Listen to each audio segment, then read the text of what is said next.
எல்லாருக்கும் வணக்கம். நான் Hema Subramanian. Welcome to home cooking Tamil. இன்றைக்கி நம்ம ஒரு அருமையான கேசர் மலாய் குல்ஃபி ரெசிபி தான் பார்க்க போகிறோம். ஸோ ஜென்ரலாக குல்ஃபினாலே நம்ம எல்லாருமே ரொம்ப விரும்பி சாப்பிட்ற ஒரு டெசர்ட். ஸோ வாங்க இந்த ரிச்சான க்ரீமியான கேசர் மலாய் குல்ஃபி எப்படி செய்யறதுன்னு பார்க்கலாம்.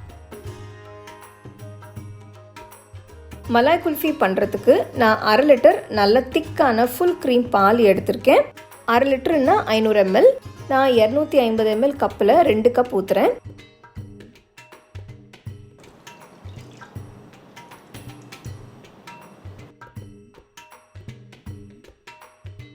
பால் ஒரு கொதி வந்ததும் கொஞ்சம் பால் எடுத்து ஒரு கப்பில் ஊற்றுங்க.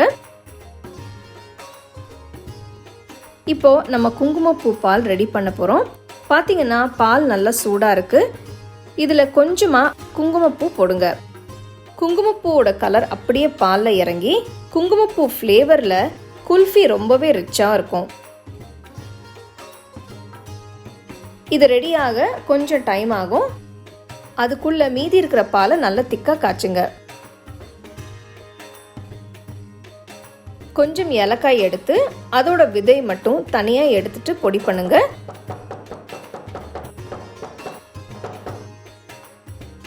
கொஞ்சமாக பாதாமும் பிஸ்தாமும் எடுத்துட்டு நல்ல பொடியாக நறுக்கி வைங்க. பாதாம் பிஸ்தா சேர்க்கறதுனால குல்ஃபிக்கு ஒரு நல்ல ஃப்ளேவர் கிடைக்கும். பாருங்க, பால் நல்லா காஞ்சு பாதியாக வத்தி வந்திருக்கு. இதில் 1/2 கப் ஃப்ரெஷ் க்ரீம் சேருங்க. ஃப்ரெஷ் க்ரீம் சேர்க்கறதுனால குல்ஃபிக்கு ஒரு நல்ல ரிச்னஸ் கிடைக்கும்.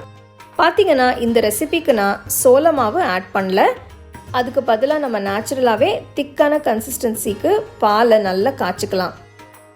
நீங்கள் சோள மாவு யூஸ் பண்ணி திக் கன்சிஸ்டன்சி கிடைக்கணும்னு நினச்சிங்கன்னா நீங்கள் 1 டீஸ்பூன் அளவு சோள மாவு தண்ணியில் கரைச்சி சேர்த்துக்கலாம். க்ரீம் ஆட் பண்ணுறதுக்கப்புறம் 1/2 கப் சர்க்கரை போடுங்க. உங்களுக்கு விருப்பமானால் நீங்கள் கண்டென்ஸ்ட் மில்க் சேர்த்து கூட செய்யலாம். கண்டென்ஸ்ட் மில்க் சேர்க்குறீங்கன்னா சர்க்கரை சேர்க்க தேவையில்லை. சர்க்கரை போட்டதுக்கப்புறம் பொடி பண்ணி வச்சிருக்கிற ஏலக்காய் தூள் போடுங்க. அடுத்து குங்குமப்பூ பாலை ஊற்றுங்க. பாருங்க, குங்குமப்பூ கலர் எப்படி நல்லா அருமையாக வந்திருக்குன்னு. குங்குமப்பூவோட ஃப்ளேவரும் ஏலக்காயோட வாசனையும் சேர்த்து நம்மளோட கேசர் மலாய் குல்ஃபி ரொம்பவே சூப்பராக ரிச்சாக க்ரீமியாக இருக்கும். பார்த்தீங்கன்னாவே தெரியும். பாருங்க, பால் எப்படி ரிச்சாக க்ரீமியாக வந்திருக்குன்னு. எல்லாம் நல்லா ஒன்றா கலந்து பார்க்கவே அருமையாக இருக்குது. ஏலக்காய் வாசனையும் குங்குமப்பூவோட கலரும் நல்ல பாலில் இறங்கிடுச்சு. இப்போ இதில் நறுக்கி வச்சிருக்கிற பாதாம், நறுக்கின பிஸ்தா போட்டு நல்லா கலந்து விடுங்க.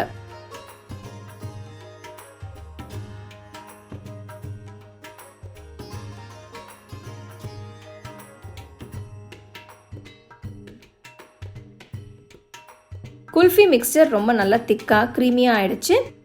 இப்போ நம்மளோட குல்ஃபி மிக்ஸ்சர் ரெடி ஆயிடுச்சு. அடுப்பை ஆஃப் பண்ணிவிட்டு நல்லா ஆற விடுங்க.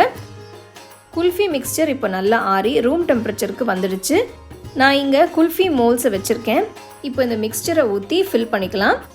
உங்ககிட்ட குல்ஃபி மோல்ஸ் இல்லைன்னா நீங்கள் சின்ன சைஸ் டம்ளரில் ஊற்றி ஃப்ரீசரில் வைங்க. இதை நீங்கள் 8லேருந்து 12 மணி நேரம் ஃப்ரீசரில் வச்சு சர்வ் பண்ணலாம். இல்லைன்னா ஒரு நைட்டு ஃபுல்லாக கூட வைக்கலாம்.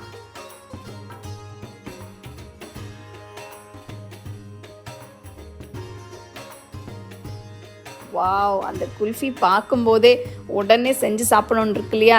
சப்போஸ் உங்ககிட்ட இந்த மாதிரி மோல்ட்ஸ் இல்லைன்னா நீங்கள் சின்ன சின்ன டம்ளர் இல்லைன்னா கிளாஸ்லேயும் அதை செட் பண்ணி நீங்கள் ஃப்ரீசரில் வச்சு நீங்கள் எடுத்து சாப்பிட்லாம்.